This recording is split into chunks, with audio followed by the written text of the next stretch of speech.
Hello दोस्तों, स्वागत है आप सभी लोगों का राजस्थान एकेडमी पर। मैं प्रवीण सिंह आप सभी लोगों के साथ में, जैसा कि आप सभी लोग जानते हैं, लगातार लैब असिस्टेंट के लिए फिजिक्स, केमिस्ट्री और राजस्थान जीके की क्लासेस लेकर के आ रहा हूं। आप लोगों ने फिजिक्स के अंदर देखा होगा हम 6 टॉपिक कंप्लीट कर चुके हैं और केमिस्ट्री के अंदर भी हमारे 4 टॉपिक्स कंप्लीट हो चुके हैं और हम लगातार आगे बढ़ते जा रहे हैं। और ये हमारा पी ब्लॉक चल रहा था। पी ब्लॉक के अंदर हम समूह 14 के अंदर बात कर रहे थे और समूह 14 की जो है हमने आयनन एंथैल्पी, विद्युत ऋणात्मकता, धात्विक गुण, गलनांक और क्वथनांक के बारे में हमने बात कर ली थी। ठीक है, फिर मैंने आपसे बोला था कि हम अगले लेक्चर के अंदर ऑक्सीकरण अवस्था और रासायनिक अभिक्रियाशीलता की जो प्रवृत्ति है उसके बारे में बात करेंगे।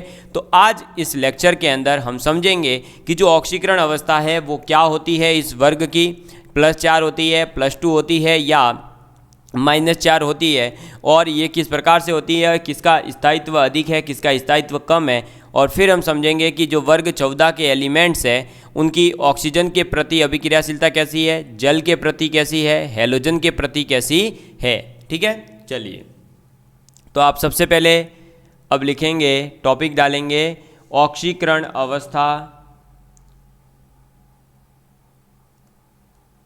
ऑक्सीकरण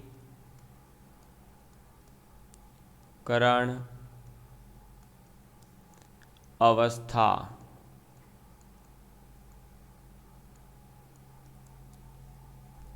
ऑक्सीकरण अवस्था यानी ऑक्सीडेशन स्टेट तथा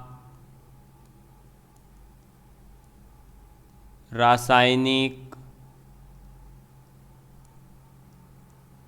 अभिक्रियाशीलता।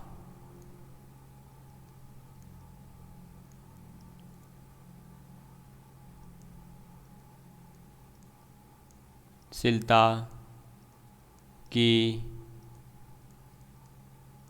प्रवृत्ति। ठीक है, ऑक्सीकरण अवस्था और रासायनिक अभिक्रियाशीलता की प्रवृत्ति जो है उसके बारे में हम बात करने वाले हैं। तो सबसे पहले आप लोगों को कल मैंने बताया था कि समूह 14 जो है यानी वर्ग 14 है उसके तत्वों का जो 14 नंबर का वर्ग है, काशी गए संत प्रभु, उनका जनरल इलेक्ट्रॉनिक कॉन्फ़िगरेशन क्या था दोस्तों? तो जनरल इलेक्ट्रॉनिक कॉन्फ़िगरेशन था NH2NP2, ये था। अब NH2NP2 का मतलब है कि आपका ये जो बाह्यतम कोश है उसमें कितने इलेक्ट्रॉन हैं, तो आप लिखेंगे बाह्यतम कोश में 4 इलेक्ट्रॉन होते हैं। ठीक है, और आप लोगों को मैंने इससे पहले भी समझाया है कि जो बाह्यतम कोश में उपस्थित इलेक्ट्रॉन होते हैं वही इसकी जो है जनरली संयोजकता होती है, और संयोजकता के बेस पर ही हम ऑक्सीकरण अवस्था वगैरह निकाल सकते हैं। तो आपको पता है दोस्तों कि समूह 14 का जनरल इलेक्ट्रॉनिक कॉन्फ़िगरेशन सामान्य विन्यास क्या होता है, NH2NP2। इसका मतलब बाह्यतम कोश में 4 इलेक्ट्रॉन हैं। तो ये जो 4 इलेक्ट्रॉन हैं या तो ये 4 इलेक्ट्रॉनों को ग्रहण करेंगे वर्ग 14 के एलिमेंट, या 4 इलेक्ट्रॉनों को त्याग करेंगे। दोनों ही केस में ये जो है अक्रिय गैस विन्यास धारण कर सकते हैं भाई, 4 इलेक्ट्रॉन त्याग करके भी और 4 इलेक्ट्रॉन ग्रहण करके भी। इसका मतलब ये जो है अगर 4 इलेक्ट्रॉन ग्रहण करते हैं या 4 इलेक्ट्रॉन ये त्याग करें, क्या बनेगा? M4+ या फिर M4- बनेगा। ठीक है, तो ये बनेगा। अब यहाँ पर इनके स्थायित्व के बारे में बात करते हैं या इनकी प्रवृत्ति के बारे में बात करते हैं। तो दोस्तों ये जो है कौन सा M+4, ये उच्च आयनन ऊर्जा के कारण, उच्च आयनन ऊर्जा के कारण M+4, ठीक है, और ये जो है M4-, इसका रीजन है इलेक्ट्रॉन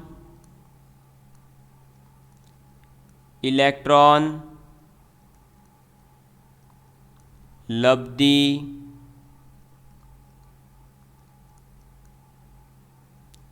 एंथैल्पी, इलेक्ट्रॉन लब्धि एंथैल्पी के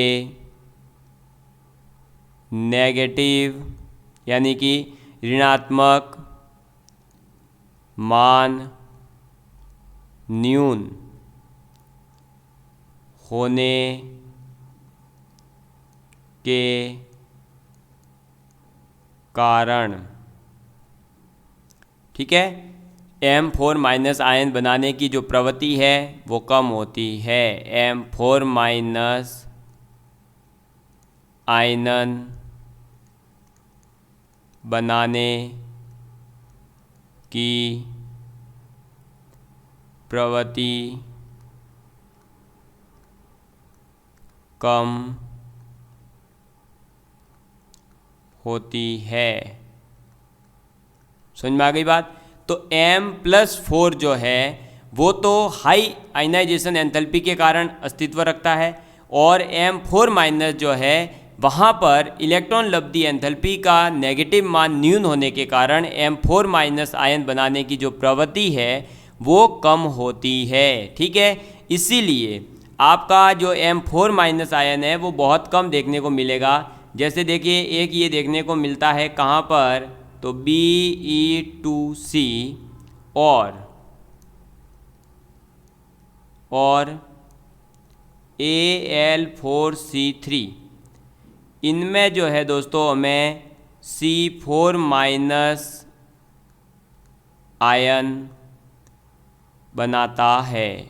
ठीक है, तो आपको अगर ये पूछ लिया जाए कि एल्यूमिनियम कार्बाइड के अंदर जो कार्बन है उसकी ऑक्सीकरण अवस्था कितनी है, तो -4 है। समझ में आ गई बात? ये चीज़ आपको याद रखनी है।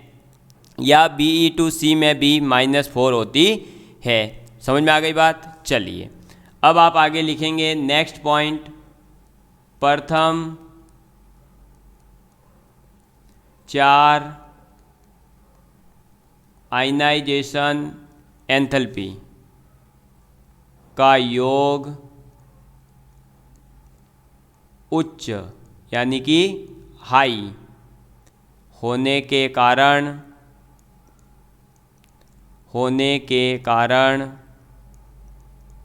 +4 ऑक्सीडेशन स्टेट वाले यौगिक +4 ऑक्सीकरण अवस्था वाले यौगिक सहसंयोजक कोवैलेंट, ठीक है, सहसंयोजक प्रकृति के होते हैं। ठीक है, तो प्रथम 4 जो आयनाइजेशन एंथैल्पी है उनका योग हाई होने के कारण इनकी जो ऑक्सीकरण अवस्था है वो +4 होती है, और जो +4 ऑक्सीकरण अवस्था वाले यौगिक होते हैं वो सहसंयोजक प्रकृति के होते हैं। ये चीज़ हमें याद रखनी है। ठीक है, चलिए साथ ही साथ दोस्तों एक बात और याद रखिएगा कि वर्ग 14 के तत्व +4 के साथ साथ यानी +4 ऑक्सीडेशन स्टेट के साथ साथ +2 ऑक्सीडेशन स्टेट प्रदर्शित करते हैं। इस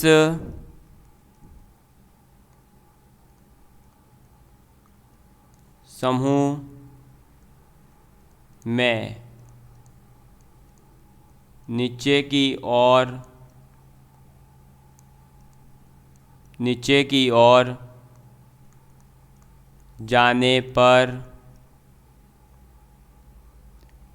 जर्मेनियम, फिर टीन, फिर लेड, इनके कर्म में +2 ऑक्सीडेशन स्टेट में प्रदर्शित करने की प्रवृत्ति बढ़ती जाती है। ठीक है, तो वर्ग 14 के जो तत्व हैं उसमें +4 के साथ साथ जब हम नीचे जा रहे हैं तो +2 ऑक्सीडेशन स्टेट भी प्रदर्शित करते हैं। ठीक है, अब इस समूह में जैसे ही नीचे की ओर जाने पर हमारे जो है, जैसे देखो जर्मेनियम, फिर टीन, फिर लेड, इनमें +2 ऑक्सीडेशन स्टेट प्रदर्शित करने की प्रवृत्ति बढ़ती जाती है। यानी सबसे ज़्यादा +2 ऑक्सीडेशन स्टेट कौन प्रदर्शित करेगा? तो लेड प्रदर्शित करता है। समझ में आ गई बात? ठीक है, चलिए अब जो सहसंयोजक कोश है उसमें NH2 जो इलेक्ट्रॉन है भाई, NH2 NP2 इसका जनरल कॉन्फ़िगरेशन है, उसमें जो NH2 इलेक्ट्रॉन है उनका अक्रिय युग्म प्रभाव के कारण, वो बंधन के अंदर भाग नहीं लेने के कारण ये होता है। क्या होता है? +2 ऑक्सीडेशन स्टेट प्रदर्शित करने की प्रवृत्ति बढ़ती है। समझ में आ गई बात? ठीक है, चलिए अब दोस्तों कार्बन, सिलिकॉन और जर्मेनियम जो है वो तो +4 ऑक्सीडेशन अवस्था प्रदर्शित करेंगे, लेकिन इनके भी कुछ यौगिक हैं जिनमें +2 ऑक्सीडेशन स्टेट देखने को मिलती है। ठीक है, अब ऐसे ही जैसे देखिए और इम्पॉर्टेंट पॉइंट एक ये याद रखना आप कि जो टीन होता है तो आप लिखेंगे टीन की +2 ऑक्सीडेशन स्टेट अपचायक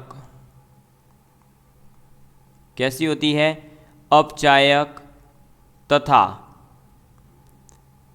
लेड यानी Pb की +4 ऑक्सीडेशन स्टेट ऑक्सीकारक कैसी होती है? ऑक्सीकारक। ठीक है, ऑक्सीकारक का कार्य करती है,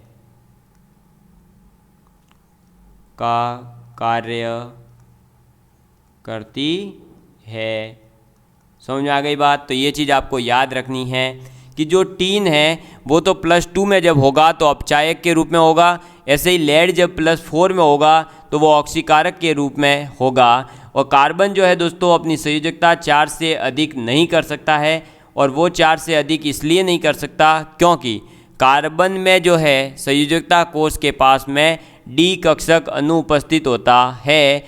इस वजह से ये जो है 4 से ज़्यादा अपनी प्रदर्शित नहीं कर सकता, लेकिन इसके अलावा अन्य जो तत्व है उनके पास में D कक्षक उपस्थित होता है, तो वे सभी सहसंयोजकता जो है 4 से अधिक बढ़ा सकते हैं। ठीक है, तो आप कार्बन के लिए इस पॉइंट को लिख लेंगे कि कार्बन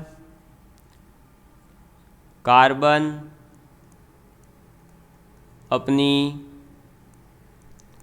सहसंयोजकता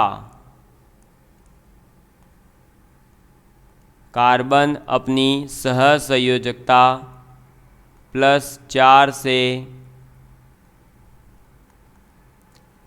अधिक नहीं कर सकता है,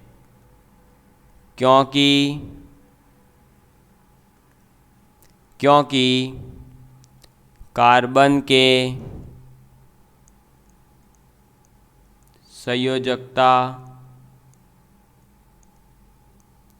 कोश में D कक्षक अनुपस्थित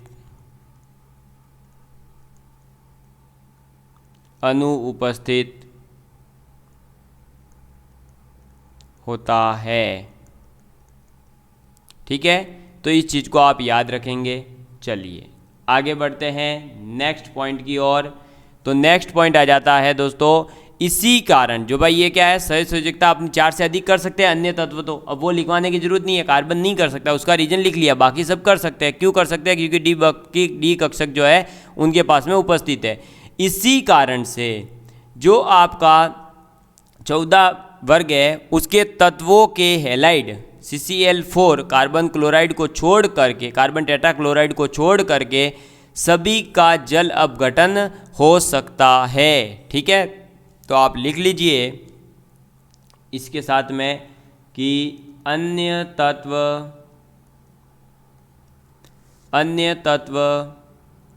4 से अधिक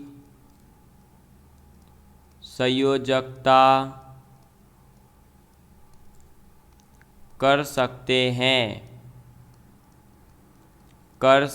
हैं क्योंकि डी कक्षक उपस्थित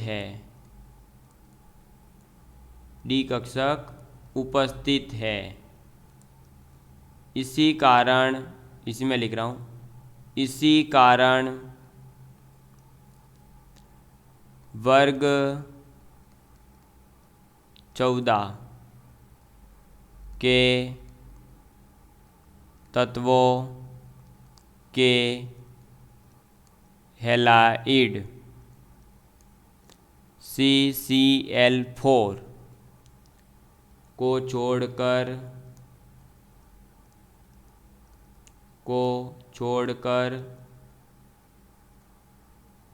सभी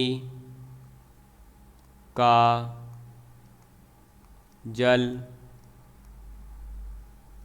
अपघटन होता है।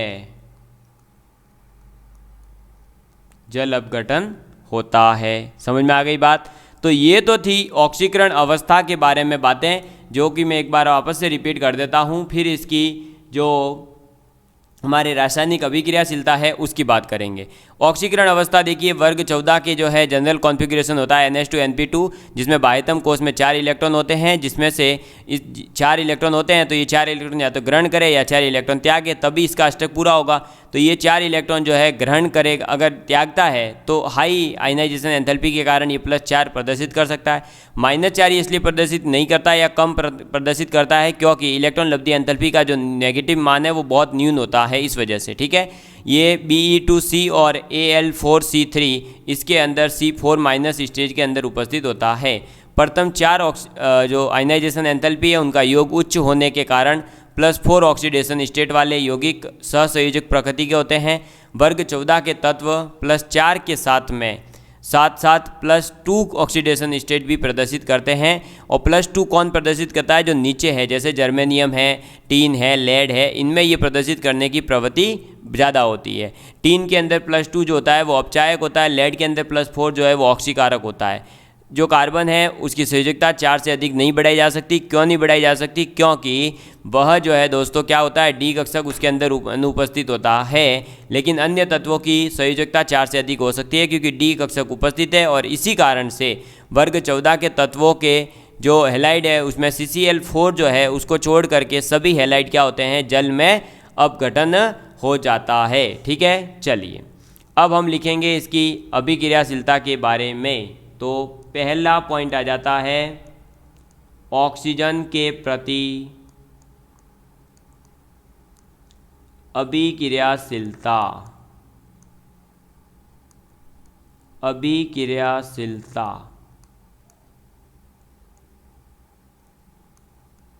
ऑक्सीजन के प्रति अभिक्रियाशीलता। ठीक, चलिए तो देखो दोस्तों, इस समूह के जितने भी एलिमेंट्स हैं, कौन है? काशी गए संत प्रभु।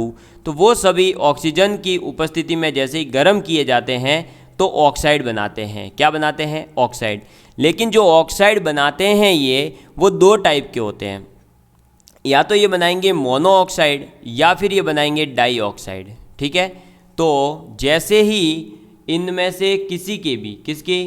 काशी गए संत प्रभु, इनकी अभिक्रिया जैसे ही ऑक्सीजन के साथ होती है तो या तो ये बनाएंगे क्या दोस्तों, मोनो ऑक्साइड, या फिर ये बनाएंगे MO2 यानी कि डाई ऑक्साइड। ठीक है, या तो MO बनाएंगे या MO2 बनाएंगे। ठीक, अब ये बनाएंगे तो इसमें जो भी बन रहे हैं उनकी कुछ कुछ इंपॉर्टेंट बातें हैं वो आप याद रखेंगे।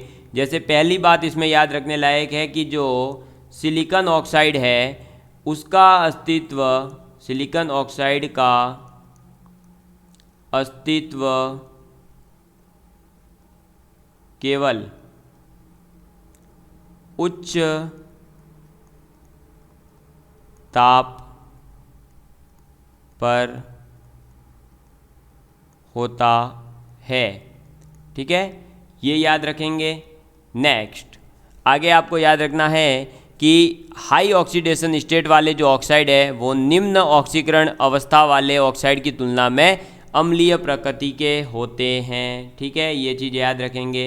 तो हाई ऑक्सीडेशन स्टेट वाले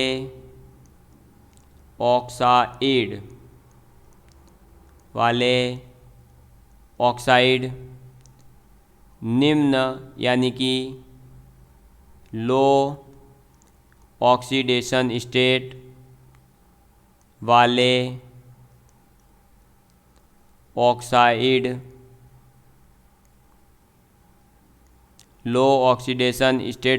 ऑक्साइड की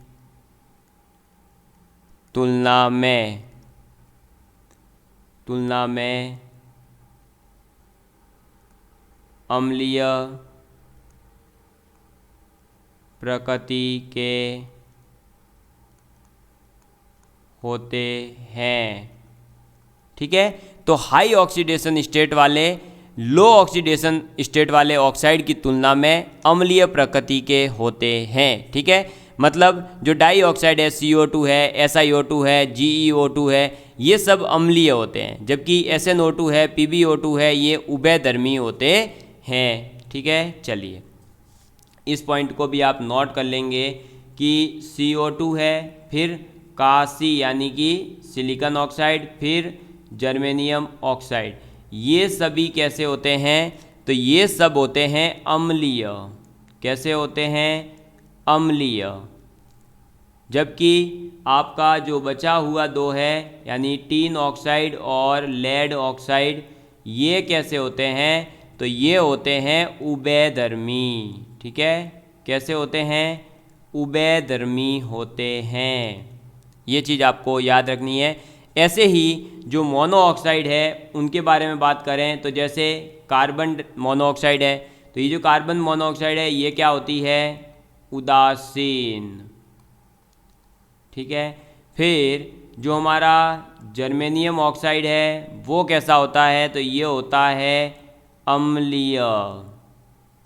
और जो हमारा SnO और PbO है ये कैसे होते हैं? तो ये होते हैं उभयधर्मी। समझ में आ गई बात? क्लियर है आप सभी लोगों के? तो ये चीज़ आपको याद रखनी है कि ऑक्सीजन के प्रति अभिक्रियाशीलता इनकी कैसी है। तो इसके जो भी इस वर्ग 14 के एलिमेंट है वो ऑक्सीजन के साथ अभिक्रिया करेंगे और दो प्रकार के ऑक्साइड बनाते हैं, या तो मोनोऑक्साइड या डाइऑक्साइड। जो मोनोऑक्साइड है उसमें जैसे SiO है, सिलिकॉन ऑक्साइड जो होता है वो अस्तित्व केवल हाई टेम्परेचर पर करता है। वैसे ही हाई ऑक्सीडेशन स्टेट वाले जो ऑक्साइड है वो निम्न ऑक्सीकरण अवस्था वाले ऑक्साइड की तुलना में अम्लीय प्रकृति के होते हैं। जो डाइऑक्साइड है जैसे carbon dioxide, silicon dioxide, germanium dioxide, ये अम्लीय होते हैं। जबकि आपका जो टिन डाइऑक्साइड है, लेड डाइऑक्साइड है, ये सब कैसे होते हैं? उभयधर्मी होते हैं। मोनोऑक्साइड है, इनमें भी यही है। जैसे जैसे हम जो है देखिए पहले उदासीन होगा, फिर अम्लीय होगा, फिर उभयधर्मी बन जाते हैं। ठीक है, समझ में आ गई बात? चलिए नेक्स्ट आगे बात करते हैं। अब हम बात करते हैं दोस्तों वर्ग 14 जो है काशी गए संत प्रभु। ये याद इसलिए करवा रहा हूँ कि एलिमेंट ही पता नहीं चलते कई बार तो कि हम कौन से वर्ग के एलिमेंटों की बात कर रहे हैं। ठीक है, और एग्जाम में भी जब आता है तो हमें वर्ग भी अगर पता है, कई बार वर्ग ही पूछ ले तो फिर एक इजी क्वेश्चन के लिए भी तैयार रहना पड़ता है। तो बार बार बोला करें वर्ग 14 मतलब काशी गए संत प्रभु, उनकी जो है जल के प्रति अभिक्रियाशीलता की हम बात करेंगे। तो दूसरा पॉइंट है जल के प्रति क्रियाशीलता।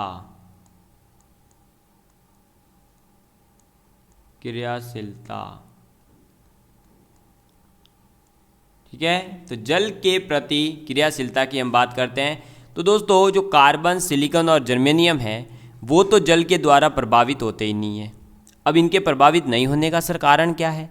तो इनके प्रभावित नहीं होने का कारण ये है दोस्तों कि ये जो इनके जो ऑक्साइड है इनके ऊपर जो है ऑक्साइड की एक परत बन जाती है, यानी प्रोटेक्शन फिल्म बन जाती है उसकी वजह से। और जो टीन है वो एक ऐसा है जो भाप को वियोजित करके डाइऑक्साइड बना देता है और हाइड्रोजन गैस दे देता है। समझ में आ गई बात। तो कार्बन, सिलिकॉन और जर्मेनियम जल के द्वारा प्रभावित होते नहीं हैं। ऐसे ही लेड भी जल से अप्रभावित रहता है। बचा कुचा एक टीन है वो करता है रिएक्शन। तो आप यहाँ लिखेंगे कार्बन, सिलिकॉन, जर्मेनियम और लेड, ये तो जल से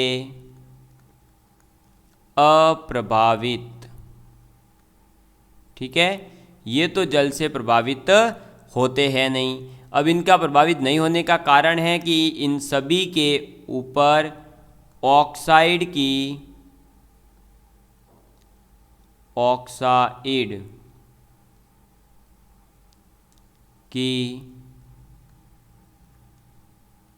रक्षण फिल्म बनने के कारण,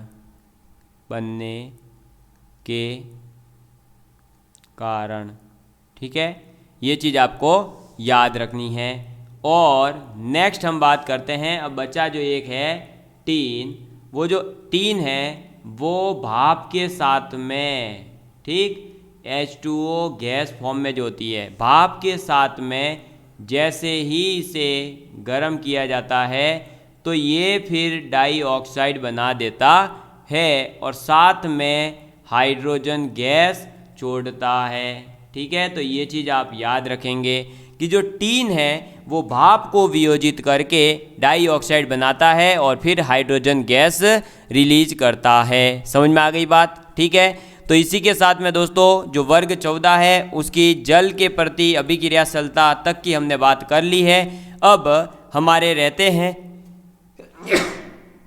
सॉरी दोस्तों, अब हमारे रहेंगे केवल और केवल कार्बन की जो एक तो श्रृंखलन यानी कि कैटाइनेशन जो इसकी प्रॉपर्टी है वो, और फिर इसके कुछ अपर रूप हैं जैसे कि हीरा है, ग्रेफाइट है, फ्लोरेंस है, और कार्बन के जो उपयोग है उनके बारे में बात करेंगे। फिर कार्बन और सिलिकॉन के जो कुछ यौगिक है इंपॉर्टेंट उनकी बात करेंगे और उसी के साथ ये वर्ग 14 भी हो जाएगा कंप्लीट। और फिर हम बात करेंगे वर्ग 15 की, ठीक है। धन्यवाद दोस्तों, आप सभी लोग अपना प्यार इसी तरह बनाए रखें और हमारा परिवार जो है बहुत जल्द 21,000 विद्यार्थियों का होने वाला है और इन्हें 21,000 विद्यार्थियों को मैं मेरे दिल की गहराई से धन्यवाद भी ज्ञापित करता हूं। और आप सभी को आने वाले भाई 200 हैं, अभी तो 20,800 है, 200 और आएंगे विद्यार्थी, तो उन सभी विद्यार्थियों को मेरी दिल की एक इच्छा है कि भाई आप में से कम हमारे इस परिवार में जो भी विद्यार्थी जुड़ा है वो इसी साल किसी न किसी एग्ज़ाम के अंदर सेलेक्ट हो जाए। अब मैं ये कहूँ कि सब लैब एडिशन में हो जाएंगे तो भाई ये तो इम्पॉसिबल है, लैब एडिशन की वैकेंसी 1,000, तो ये तो पॉसिबल है नहीं, लेकिन कहीं ना कहीं किसी न किसी वैकेंसी में आप ज़रूर सेलेक्ट होंगे। आप लगातार मेहनत करिए और ये नहीं सोचना है कि अब दूसरे में होंगे तो दूसरे में होंगे, लेकिन अभी तो तैयारी करो, अभी लैब एडिशन की दबा के तैयारी करो। 1,000 कौन है, उन 1,000 का कंपटीशन बहुत तगड़ा करना है, हमें उन्हें कॉम्पीट करना है, ठीक है। और मुझे लगता है कहीं ना कहीं हमारे चैनल से वो विद्यार्थी जुड़ रहा है जो पैसे देने में या कहीं भी किसी प्रकार की कोचिंग लेने में सक्षम नहीं है, क्योंकि हम तो फ्री एजुकेशन पर वर्क कर रहे हैं। हमने सिर्फ और सिर्फ यूट्यूब के ऊपर पहली बार आप देख रहे होंगे कि एक सिस्टमेटिक तरीके से कंप्लीट कोर्स यूट्यूब के ऊपर फ्री ऑफ कॉस्ट प्लेलिस्ट के अंदर 1 by 1 क्लास अवेलेबल करवाई गई हो। तो ये सिर्फ इसलिए है कि क्वालिटी एजुकेशन भी फ्री में देना पॉसिबल है अगर दिल की चाहत हो और दिल के एक अंदर अरमान हो कि हाँ हम फ्री में कुछ करें, रियल फ्री में कुछ करें। बस नोट्स जो है, अब मुझे पता है कई स्टूडेंट कहेंगे सर आप नोट्स के पैसे तो ले रहे हो 50 रुपये, तो भाई नोट्स पूरी सब्जेक्ट के PDF क्रिएट करने का जो चार्ज आ रहा है वो चार्ज तो लेना ही पड़ता है। अब मेरे घर से मैं खर्च करके फ्री में किसी को नहीं पढ़ा सकता, इतना तो मैं भी अंबानी नहीं हूँ। जो हो सकता है उतना कर रहे हैं। आप सभी लोग अपना प्यार बनाए रखिए, एक दिन हम जो है लोगों के लिए मिसाल बने, आप लोग ये कह सके कि हाँ हमें फ्री में पढ़ाया और हमारा सिलेक्शन हुआ, बस ये मैं चाहता हूँ। धन्यवाद।